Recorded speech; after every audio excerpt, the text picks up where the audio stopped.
Tonight, a new president begins to build his vision of a new America. Donald Trump used his emergency powers to make sweeping changes on climate change and immigration, but was lectured from the pulpit. I ask you to have mercy, Mr. President, on those in our communities whose children fear that their parents will be taken away, and that you help those who are fleeing war zones and persecution. He declared a state of emergency at America's border with Mexico and banned asylum claims.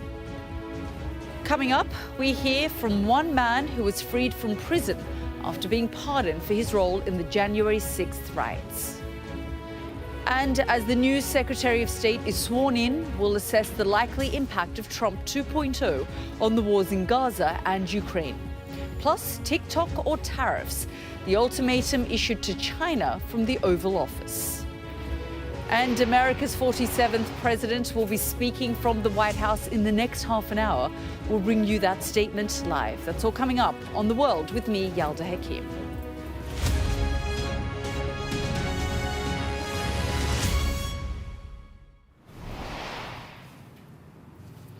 Good evening from a freezing cold Washington with me, Yalda Hakim. Donald Trump described it as America's golden age. Over the next 4 years, the new president of the United States has pledged to increase American wealth and expand its territory. And the past 24 hours has made it clear he plans to do so using either tariffs, fear or force. Overnight, he got the ball rolling, issuing more than 200 executive actions. Then this afternoon, he attended a special prayer service and sat stony-faced as a bishop urged him to have mercy on many in the country who feared for their lives under his leadership.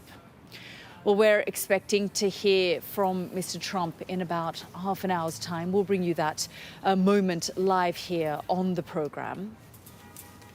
But first, let's have a look at the 42 major documents he's already signed. They give us the clearest indication yet of his priorities. On immigration, he's declared a national emergency at the US-Mexico border. He's also issued around 1,500 pardons for people who were involved in the January 6th attack on the Capitol building. He used his emergency powers to withdraw again from the Paris Climate Agreement, which of course he did last time round. And he's halted the recent ban of TikTok in the United States for 75 days, while the social media giant looks for an American buyer. Let's bring in our US correspondent, Mark Stone. Mark, good evening. What a 72 hours it's been, but it's been an extraordinary 24 hours. Yeah, where to start? Look, I was in our bureau downstairs late last night after what had been a dizzying day yesterday, the inauguration itself, and then, as is true to form, we all saw the last presidency, unpredictable and true to form. Late last night, he was back in the Oval Office, and he was it was an image for the ages, signing a massive pile of executive orders. That was how he left us last night with honestly, each individual story, each individual order, I should say, would in itself be a massive news story, and yet they came all at once. As his former advisor said in the days before the inauguration, flooding the zone. That is effectively what they are doing, upending legislation in the United States, because that is what voters wanted. I do think it's interesting, Yalda, when we were talking about this on the podcast the other day, of the voters that chose Donald Trump, and a majority did, a proportion of them voted for him because they believed he would enact all he said he would. Another proportion, they may be fed up with things like the wokeness, the political correctness that they believe has got into society, but they didn't actually believe he would do everything he said he would do. And yet he appears to be doing pretty much everything he said he'd do. So I wonder down the line how voters will feel about some of what he has done. Now, this is the service at the Washington National Cathedral up the road from where we are now this morning. After they gathered, which is a moment of unity, it's traditional since the days of Roosevelt, the day after inauguration, to have this service. But then Donald Trump and his family and his cabinet had to listen to a sermon, some might say more of a lecture, from the Bishop of Washington. Have a listen. At The vast majority of immigrants are not criminals. They pay taxes and are good neighbors. They are faithful members of our churches and mosques, synagogues, wadara, and temples. I ask you to have mercy, Mr. President, on those in our communities whose children fear that their parents will be taken away, and that you help those who are fleeing war zones and persecution in their own lands to find compassion and welcome here. And in a moment, we'll be speaking to Martha, who is on the Mexico border, where, you know, she gets a sense of how people feel, especially around the issue of immigration. But Mark, a stony-faced Donald Trump sitting there, because, of course, this service was all about unifying the nation. And here he was being told, you know, that there are people tonight who are afraid that you have become the president of the United States. Yeah, and I wonder if we can show the pictures of Donald Trump and the people around him again, because I think that was the fascinating thing. I mean, quite apart from the pointed remarks that the bishop made, it was the reaction, and it was hard to know where to look, whether to look at the president or look behind him at Eric Trump. It was actually after this moment, when they were listening to the sermon itself. I could see Eric Trump behind the president, shaking his head. The president himself, stony-faced, as you said. He then turned to Melania next to him. Then there seemed to be a word between him and his vice president as well. Tiffany Trump behind. She looked distinctly unimpressed about what it was that they were having to listen to. But the bishop's point, here it is, look at this. I mean, they look really unimpressed. Who to look at, who to focus on.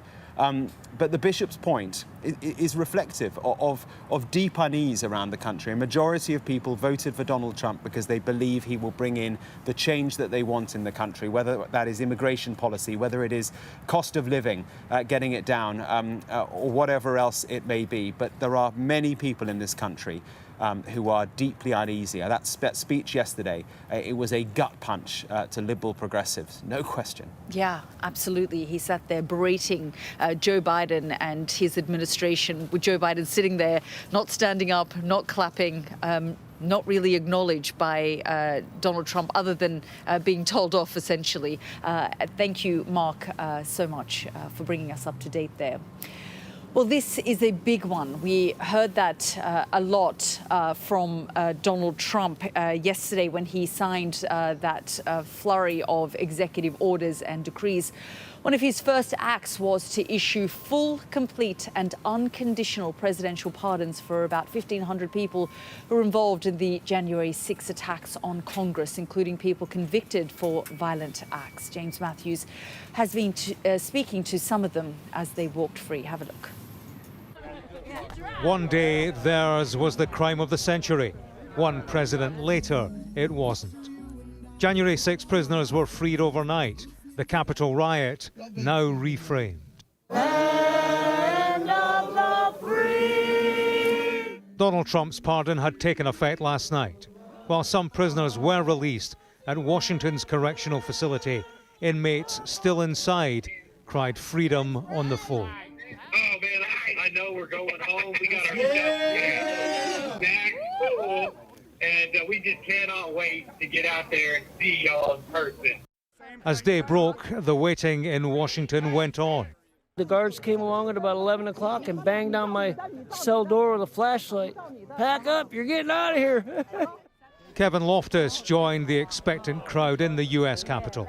A January 6 prisoner, he'd been released overnight from jail in Philadelphia.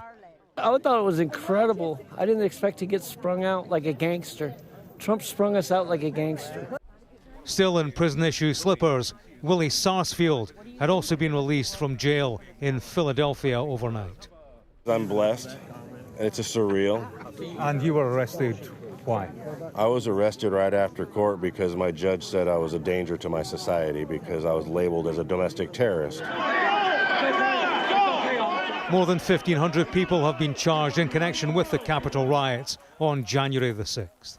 It was the single biggest criminal investigation ever conducted by the U.S. Justice Department into an effort to overturn the result of the 2020 election. Law enforcement officers were violently attacked. As much as the presidential pardoning of January 6 prisoners has been celebrated here, it's also being widely condemned. It amounts to Donald Trump's rewriting of history, his version. In the past, he's labelled January 6 a day of love. Others call it an assault on democracy that caused 5 fatalities and countless injuries. For them to underplay it is to undermine the rule of law. There's no other way to describe President Trump's pardon of January 6 offenders than un-American. Let's be clear. President Trump didn't just pardon protesters. He pardoned some people convicted of assaulting police officers in seditious conspiracy. It's a betrayal of the highest order of our Capitol police officers who risked their lives to keep us safe. They are arguments that will outlast the waiting game, which continues at Washington's jail, for supporters and families outside and the January 6 prisoners who remain inside. Even in Donald Trump's America, change can take time. James Matthews, Sky News, in Washington. Well, during the programme tonight, we'll find out how the Trump presidency is resonating around the world. We'll get reaction from Beijing to the threat of tariffs. Find out how the news is being received in the Middle East. And in Moscow, our correspondents have been speaking to leaders at the World Economic Forum in Davos and to migrants on the US-Mexico border.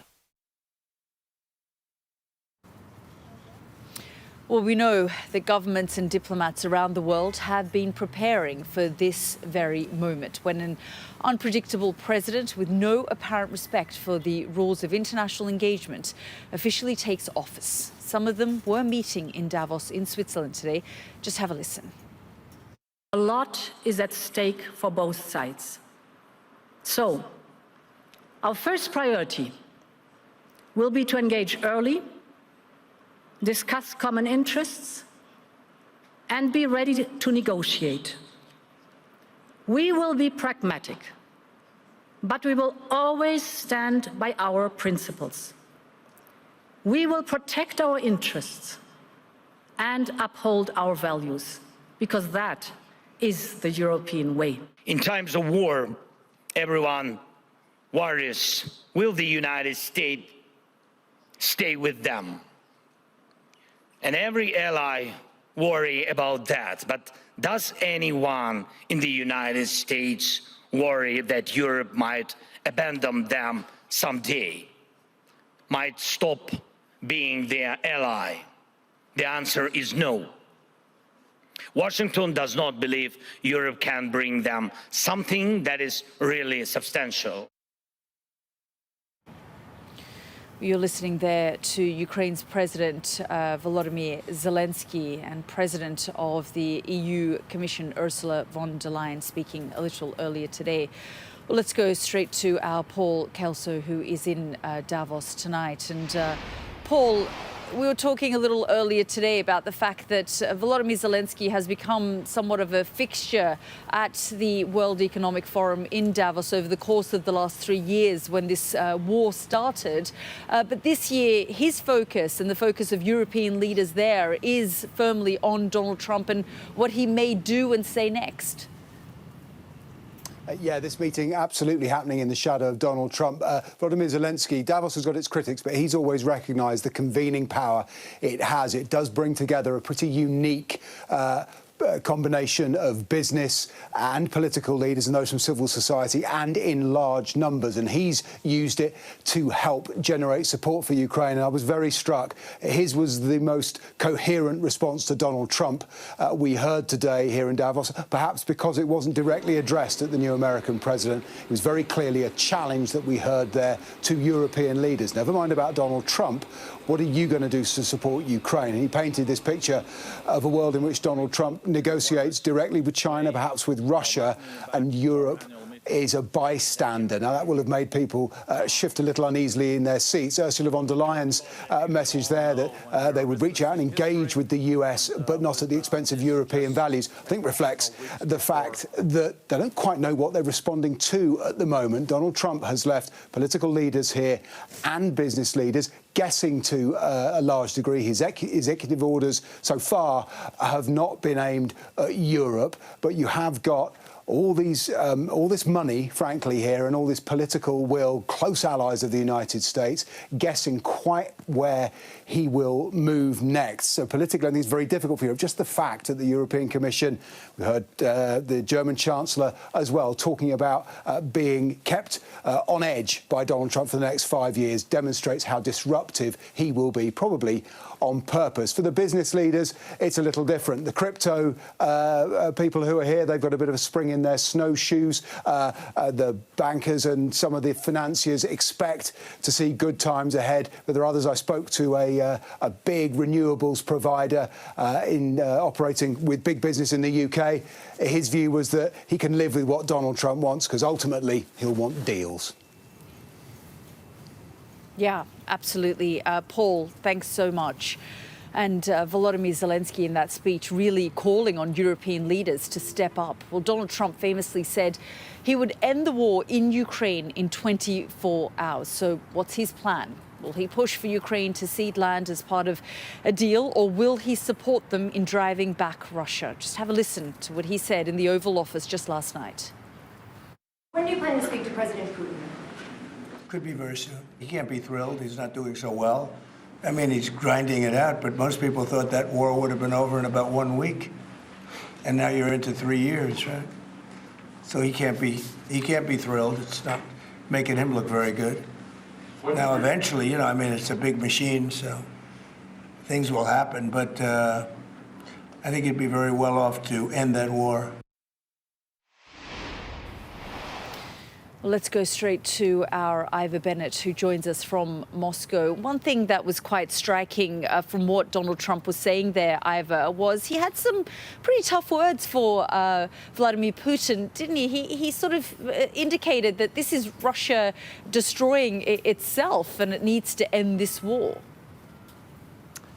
Yeah, that's right, Yalda. Some surprisingly critical comments from Donald Trump there regarding Vladimir Putin, publicly belittling him, really, over his handling of the war. And that's really quite surprising because it goes against what he said previously on this issue. Normally, he reserves his criticism for Ukraine's president, Volodymyr Zelensky, who he's called the greatest salesman on earth, while normally he's full of praise for Vladimir Putin. Only 2 weeks ago, for example, he was sympathizing with Moscow's view on the issue of potential NATO membership for Ukraine. He said it would be an unacceptable provocation. So quite a change in language, quite a change in tone. As for whether this harms his chances of ending the war and getting Russia to agree to a deal, that's not how he'll see it. I think, on the contrary, I think this is a deliberate tactic to try to improve his chances of ending the war. And I say that because this is typical Donald Trump. He's being unpredictable, he's being contradictory and keeping everyone guessing. And that tactic has proven pretty successful, actually, in driving both Moscow and Kyiv closer to the negotiating table. Since his election win in November, there has been a marked shift in tone on both sides, with both sides suddenly talking about compromise. And that just wasn't the case before. And the reason that's happening is because both sides know Donald Trump has leverage over them. In Ukraine's case, it's the threat to withdraw US military support. In Russia's case, it's the threat to impose more sanctions. But neither side knows which side he ultimately favors because he's so unpredictable. And comments like this, I think, are designed to keep them guessing further and to try and manipulate them further towards that all-important peace deal. Ivor, thank you so much for all of your analysis there. Well, Ivor was talking about Donald Trump's tactics of keeping people on their toes, getting them to continue to guess and being unpredictable. It was certainly a tactic that he has been using, certainly when it comes to the Middle East. A ceasefire deal came into effect in the Middle East hours before the president's inauguration. Here's what he had to say about Gaza and Hamas. I think they're very weakened on the other side. Gaza, boy, I looked at a picture of Gaza. Gaza is like a massive demolition site. That place it's really got to be rebuilt in a different way. Do you plan to help rebuilding Gaza? I might. You know, Gaza is interesting. It's a phenomenal location. On the sea, the best weather. You know, everything's good. It's like some beautiful things could be done with it. Well, let's bring in our Alistair Bunkle, who joins me from Jerusalem. Interesting line of sort of phrases that he used there, that Gaza is interesting and it's got great weather, it's by the sea. It's difficult to know exactly what he's implying and difficult to read into what he is saying, but he certainly has everyone in the region on edge. We saw those extraordinary images, Ali, over the course of the last few days of the hostages being released, and no doubt that Donald Trump, his incoming administration, does need to be given credit for getting this over the line. Yeah, no, he does deserve credit. I mean, he's taking credit, but to a large degree, that is justified, and certainly his unpredictability works very well here in the Middle East. He speaks their language in many ways. He keeps the region on edge. He keeps people guessing about what he's going to do next. I mean, the language he used about Gaza and sort of extolling its location and its weather, actually that was very similar to what his son-in-law said, Jared Kushner, who used to be one of his Middle East advisors, and Kushner used that sort of language about 6 months or so ago, and it gives a flavour of the kind of the real estate mindset that they come from, but it completely, to be honest, belittles the task ahead in Gaza. I mean, his first job with Gaza will be making sure that this ceasefire sticks. The second job is making sure that it moves from the first phase into a second and to a third phase. Now, that's going to be very, very tricky. And if he's successful, well, then people can start to think about the reconstruction of Gaza and who's going to pay for it. And it is going to cost a lot of money and take a lot of time. I mean, far longer than Donald Trump has in office. And will he want to put a lot of American dollars behind it? And we are talking probably the needs for billions of dollars, whoever's going to fund it. Will he want to put all that kind of money behind rebuilding Gaza when he could leave office and have very little to show for it? So there's many challenges facing Gaza, even before people start to consider who's going to rebuild it. And at the moment, nobody is giving that an awful lot of thought. Yeah, absolutely. I mean, in that same press conference, Ali, he was asked, are you confident that this ceasefire deal is going to stick? And he said, confident? No, I'm not necessarily confident. And then when they asked who was going to rebuild Gaza, he said, I might do it. But again, as you say, this isn't about a quick fix. This has been a conflict that has troubled many an American president. And whether Donald Trump is able to do that or not is a whole other question. But certainly when we saw Trump the first time round, he was the mastermind of the Abraham Accords. And even on October the 6th of 2023, the idea of normalization with Saudi Arabia was on the table at the time. It's something that he will want to do this time round as well. But of course, the Saudis have their conditions. They want to see a two-state solution. They want to see a Palestinian state. US presidents tend to come into office wanting to try and achieve peace in the Middle East. It's a big dream, and most of them fail. I mean, Trump did have successes in his first term. You mentioned the Abraham Accords, and it was a genuinely historic moment, creating diplomatic relations between Israel and 4 Arab countries. And those Abraham Accords have held, despite what's gone on in the last 18 months of war between Israel and Hamas in Gaza and Israel and Hezbollah. The Saudi relationship with Israel, well, that would be a big win for Donald Trump if he's able to negotiate that. But the Saudis are going to want something in return. The Saudis are a very wealthy country. They're a very powerful country in the Middle East. They're not going to gift Benjamin Netanyahu and Donald Trump a relationship with Israel without getting anything in return. And if they demand statehood for the Palestinians, I think they'll find that in Benjamin Netanyahu, they have an Israeli prime minister not really willing to go down that route. I think actually they'll find that they don't have a willing audience in wider Israel either. That's Saudi Arabia. He also is going to need to address the Iran problem. Will Iran try and accelerate its nuclear program, or will it try and do a deal with Donald Trump. That's not going to be easy. And we haven't even mentioned Syria, Lebanon, two other countries that will inevitably need the attention of the new US president. So whether or not he wants to put America first and look away from the Middle East, I don't think the Middle East will allow him to do that. Yeah, absolutely. Ali, thanks so much. Well, for the 170 million TikTok users in America, the president's decision to delay the legal ban on the social media platform was a cause for celebration. But he went further, suggesting he could require the Chinese-owned company to give up a 50% stake. Have a listen. TikTok is worthless. Worthless. If I don't approve it, it has to close. I learned that from the people that own it. If I don't do the deal, it's worthless, worth nothing.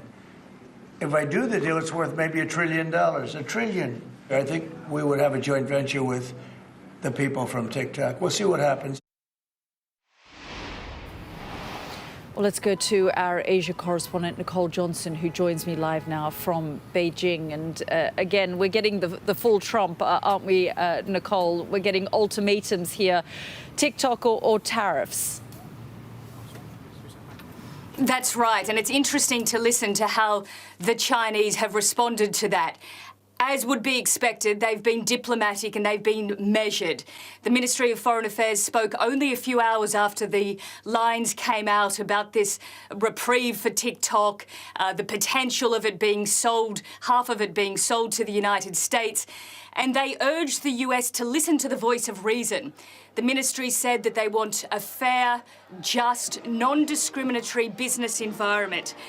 They also went on to say that TikTok effectively has boosted employment in the United States and boosted consumption. Now, that is the line that we would expect to come from the Chinese. They're playing this relationship with the United States very carefully. They'll be relieved, of course, that on day one there's been no major announcement of any big tariffs on China. Remembering, of course, that in the lead up to the election, President Trump talked about tariffs of up to 60%. Well, that would be a major blow to the Chinese economy at a time when it's been struggling. But China is trying to get ahead of whatever is to come. They've been trying to boost consumption here, get people spending. We know that Chinese companies have been exporting as fast as they can out of China. American companies have been buying it. It's a process called front-end loading. And effectively, it meant that last year, China's trade surplus globally was $1 trillion, just extraordinary.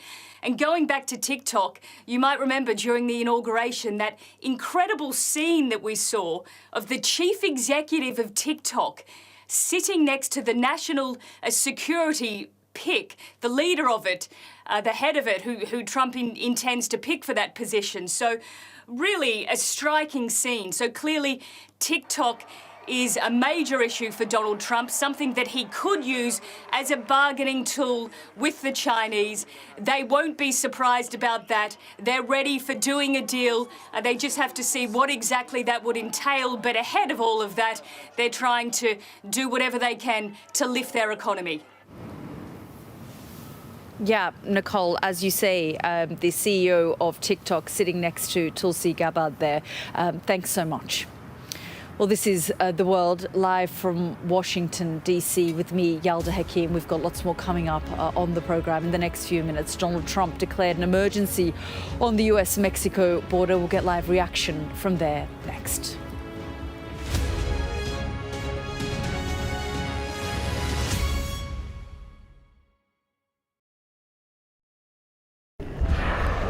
Once almost lost, these denizens of the deep are back. The problem for these whales is global warming. Water temperatures are rising. We're worried that the animals are actually starting to starve. Deadly and outdated. What do you think should happen to the nets? I would like to see them go. I'm Nicole Johnston, Sky's Asia correspondent, based here in Beijing. A towering monument to the China dream and its demise. From one end of this country to the other, China is littered with real estate that's falling apart. China is facing a tsunami of the elderly. We have to work as long as health allows, otherwise, no money. China is under pressure to pay for the pensions of 500 million retirees. I've reported on a wide range of stories from around the world. Mass protests forced the president to flee. The sight of the president's private swimming pool only reinforces to Sri Lankans the great divide here between rich and poor. Aid groups say Gaza is now the world's most dangerous place to be a child. The Israeli army has raided towns and villages all over the West Bank. These tunnels run all over Gaza. The Gaza Strip is ridden with them. A referendum designed to unite the country has only deepened its divide. Sydney's floodplains underwater again. This is the third or fourth time in the 18 months that their homes have gone under. Sky News, the full story first. It may seem like a gimmicky toy, but it is part of the global race between the United States and China for new technology. This elite engineering, designed to humour and to help us. There's always more to the news than a headline. We want to discover, to delve a little deeper, to find out what's really going on. Explanation, analysis, the people at the heart of every story. I'm Neil Patterson, and this is the Sky News Daily Podcast. So, by the end, we'll hopefully all understand what's going on in the world just that little better. Available wherever you get your podcasts. We've got your Sunday mornings covered. From the front page and the sounds of the streets to the voices of the people who make the major calls and big picture politics beyond Westminster. We'll put you at the heart of our story.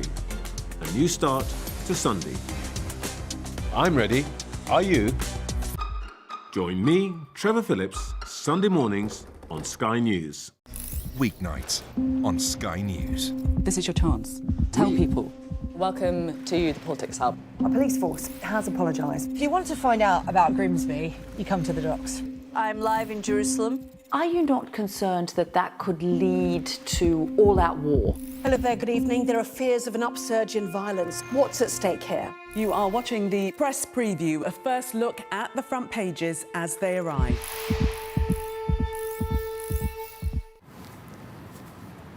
Welcome back to the programme. Well, let's focus on immigration now. And thousands of appointments were cancelled today as Donald Trump declared a state of emergency on the southern border with Mexico.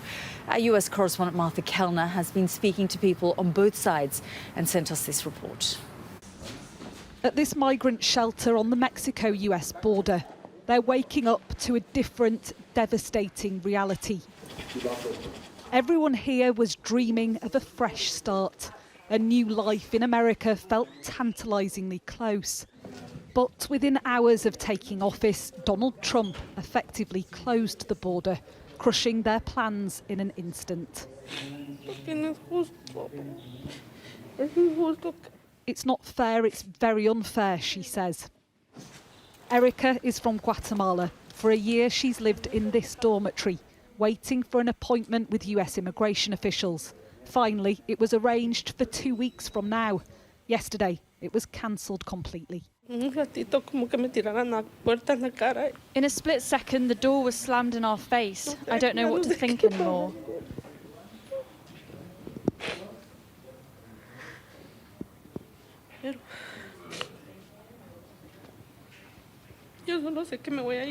All I know is that I'm going to leave, and I'm going to do it the right way, the correct way. What would you say to Donald Trump? I hope that the new president, gets some conscience and for him to accept that we can enter. Families from across Central and South America have ended up here. Many are fleeing gang violence and seeking a better life, attempting to enter the US legally. Most through a mobile phone app. So this is the CBP One app, and the application just completely offline there. Which Trump took suddenly offline. The concern among some charities is that people could now attempt to enter illegally, taking a perilous route over the Rio Grande River. Within sight is Texas. At this flea market on the US side, steps from the border fence, they're dismayed. He says he's going to declare a national emergency here, that he's going to close this border and start doing mass-scale deportations. What do you make of that? Well, my parents are immigrants, so I think that's not fair. And 90% of the people here are immigrants buying here, bringing in just the flow of money. Mm-hmm. So I think that would just stop the economy. It really hurts me. Hardworking Latinos don't have papers or try to get their papers, and they're just like the backbone of this country. I have friends, they've been here since like 2 or 3 years old. Some of them don't have papers, no, and so now they might be vulnerable to being thrown out of the country. Yeah, they're either trying to get a sponsorship through their jobs, or they're just trying to see how they can get him. I'm not They must sure. be panicked. They're very worried. The new regime is already on display here. These boys will soon create a barrier in the river to thwart immigrants crossing. More razor wire is being installed, more soldiers standing guard. It's the eye-catching immigration crackdown President Trump promised. But what will be the net impact? Well, that's a watching brief. Well, let's just have a more detailed look at how Donald Trump is planning to tackle immigration. As you've been hearing, he declared a national emergency along the US border with Mexico. He'll once again resume the construction of his famous pledge to build that border wall. Additional personnel, including the armed forces, will be deployed along the border. And he plans to scrap birthright citizenship and to end any kind of asylum in the United States. Let's go straight to Martha Kellner, who joins us live now from the US-Mexico border. And Martha, we're just seeing there in your report how terrified people are. I was hearing earlier today that some children are even refusing to go to school because they're concerned if they come back home, their parents won't be there. Yeah, a completely unimaginable trauma for those children having to hear about those plans, and lots of people incredibly concerned on both sides of the border. You heard there that lady mentioning her concern for her friends because of what we expect to be these mass deportation raids. We've not seen them happening yet, but Donald Trump and his border czar, Tom Homan, has said they are coming, that they will round up, detain and deport people who are here undocumented.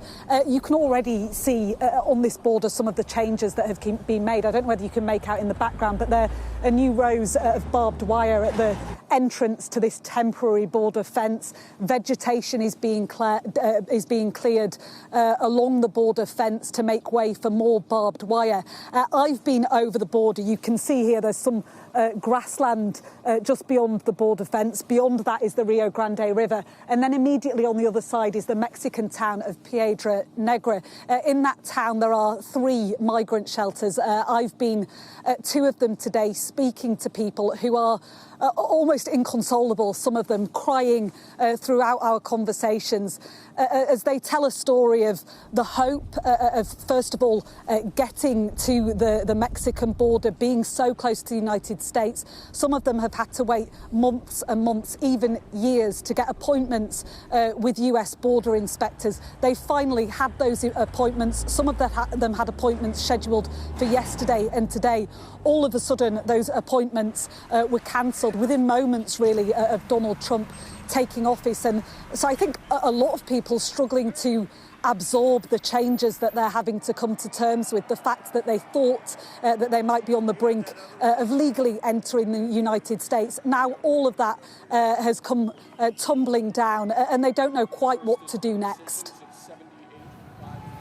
Yeah, absolutely. I mean, even when he went to church today, Donald Trump was told in that sermon to, give sort of some mercy to these families, these people who are so concerned. And there will be this crackdown, and he has launched the crackdown already, but no doubt he will face many legal challenges as well.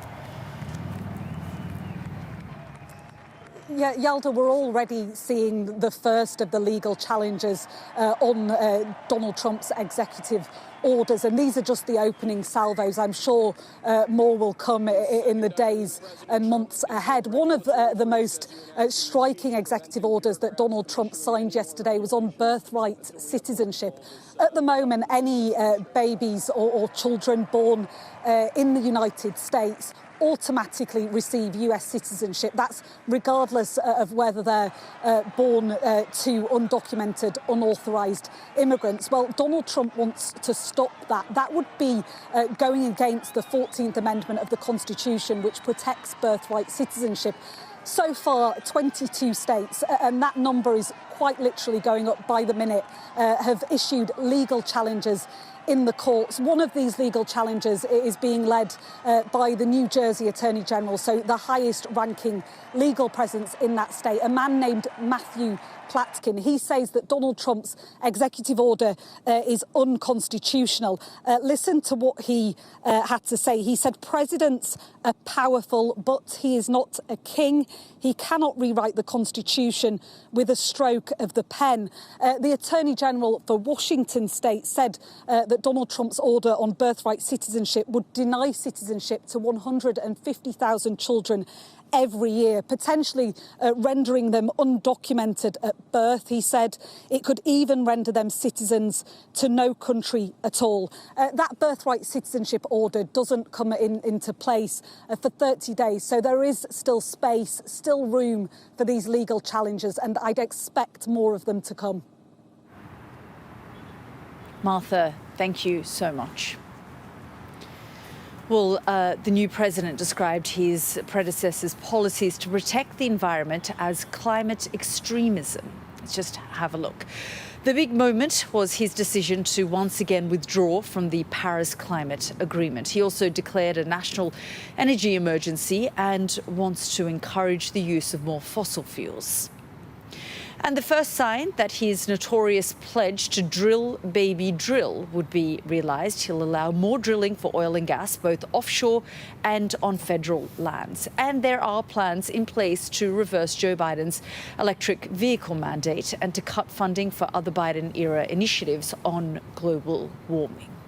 Well, let's bring in our science and technology editor, Tom Clark. And Tom, you know, we've seen him tear up the Paris Climate Accord once before, so no surprises then that he's gone after it again. Not at all. Only last time he didn't quite manage to get out of it before Joe Biden came into office to replace him. He pulled out all his teams and negotiations. They were effectively not there. But this time he's going to do it. He has the time. He's got the expertise now within his top team to pull out. Will it make a difference? The process rumbled on without America. There's a lot of commitment from Europe. There's a lot of commitment in China, let's not forget, in terms of clean technologies. And they recognise their moral obligations to reduce emissions. So I don't think it's going to make a lot of difference there. What about this national energy emergency? Could that have more of an impact on climate? That's not so clear either, because there's a political sleight of hand here as Donald Trump signs with much flourish these executive orders. Not much talked about in MAGA circles, certainly, nor in the Biden camp, because they were trying to look green. But under Joe Biden, America became the world's largest oil producer. In fact, it's now producing more oil and gas every year than any country has ever done in global history. And a lot of that oil and gas is going for export. So the idea that there's some sort of energy crisis in America is a construct. Perhaps one way to fight a perceived climate crisis is to manufacture a crisis of your own. And there's no evidence because of that American consumers are going to see lower bills or cheaper fuel for their cars as a result of this executive order. In fact, what we are probably going to see is, because they're very popular in Republican states, a lot of Joe Biden's Inflation Reduction Act policies that encourage renewable energy development will continue. Those are popular in red states. They're popular with a lot of senators. It might be difficult for Trump to actually get that done. And what we saw under his last administration, more wind farms got built under his administration than the previous one. And that's a trend set to continue. The oil bosses and oil companies are certainly going to benefit, and we know they donated significantly to his campaign. But of course, the other group that's going to benefit the most, quite possibly, is China, because they're forging ahead with clean technologies. European companies could also benefit if America under Donald Trump is going to make it harder for companies pursuing a sort of cleaner energy technologies get the upper hand. But politically, I think this is a very significant move because it's effectively the world's most powerful country with the greatest historical emissions, saying to the world, and they'd signed this Paris Agreement, that essentially accepted their moral responsibility to do something about the emissions they created. And Donald Trump is saying, and by extension, those who voted for him, that they don't agree they have any responsibility to do that. And I wonder too about the people who voted for him who are seeing the effects of climate change in places like Los Angeles and those who died in floods from Hurricane Helene in the US Southeast in the autumn. How are they going to perceive this as the risks to American citizens pile up? Is Donald Trump telling them this is not his responsibility to do anything about either? And that will be an interesting one. And perhaps when a powerful hurricane barrels in off the Gulf of America next year, the spin might be a little different. We'll have to wait and see. Yeah, absolutely. Tom, thank you so much. Well, stay with us because in the next few minutes we are expecting to hear from President Donald Trump in the White House. So we will be following that. He's billed it as a big infrastructure announcement. We'll bring you his statement live.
I'm James Matthews and I'm Sky's US correspondent, based here in Washington, D.C.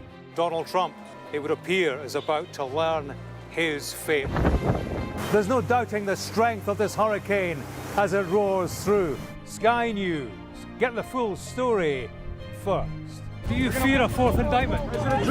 He's from Sky News. He's from Sky News. He's entitled to ask me questions.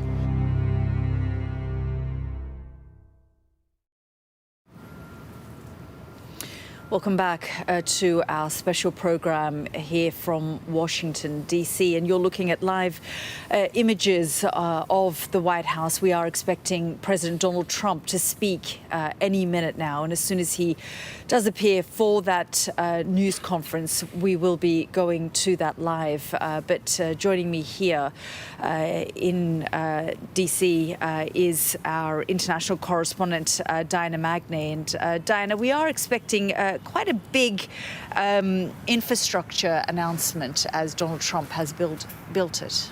Exactly. We're expecting to see Donald Trump with the CEOs of SoftBank, OpenAI, which launched ChatGPT, and Oracle, because he is going to announce a major private sector investment into artificial intelligence, AI infrastructure.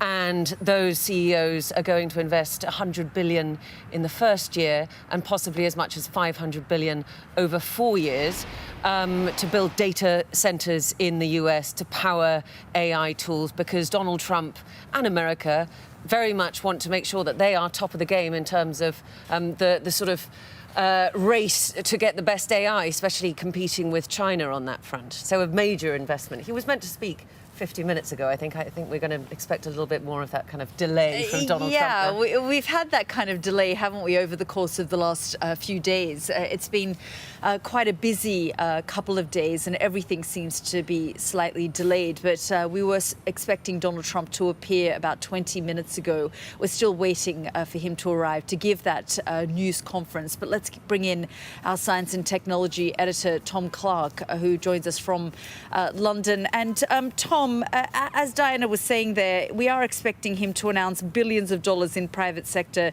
investment to build artificial intelligence. In many ways, the leaders, the CEOs of these tech companies, many months ago after he won the election, frankly, even before, went to Mar-a-Lago, they kissed the ring, and they're very much on board with Donald Trump's plans for investment when it comes to technology and AI. Yeah, we've seen a spectacular pivot and a proper scramble amongst, let's not forget, people who were so rich and powerful for the last decade or more. They didn't really have to trouble themselves with what US presidential administrations thought of them. They could pretty much carry on doing things as they are. And now we've seen this sudden change of heart, and you have to wonder why that is. It's, is it Donald Trump's charisma? I don't think it's that. It's the fact that they're facing new challenges and threats to their own businesses now, partly from legislation that's going through Congress that's going to limit some of the powers that they have and some of the immunity, effectively, that they've enjoyed from certain federal laws to do with communications and things like that. Also, you've got a rise in China of technologies like AI, and also access to the hardware that they need to do their business, which is essentially right now nearly all produced in Taiwan, which, as we know, is potentially vulnerable to any invasion from China. It's certainly something that the Biden administration were aware of, and one of the functions of Biden's Inflation Reduction Act was to try and get some of those Taiwanese chip manufacturing companies to set up shop in America. That is underway. Donald Trump's going to want to continue that process, and the AI companies need him to do it. OpenAI are a great example because they obviously unleashed on the world ChatGPT, which blew over and away with its skills and abilities at doing human language in ways that sort of stunned and amazed us all. But what's begun to emerge as they train yet more powerful versions of that model is the amount of computing power they need to do it is increasing exponentially, and there simply isn't enough of it right now to train the models they need to deliver on the objectives they've got. a partnership between OpenAI and Microsoft to help them train GPT-4. They were in talks to expand that further with both Microsoft and Oracle, effectively building a network of supercomputers, huge data centers filled with chips made by NVIDIA Corporation, based in Taiwan, chips manufactured there, to develop the hardware that they were going to need to do that. This announcement, I would expect, is along those lines. This is work that's been in the works for a while. And Trump is effectively, I think, basking in the glory of that these were private sector developments going on, and we'll see what comes of it and the endorsement he's giving them.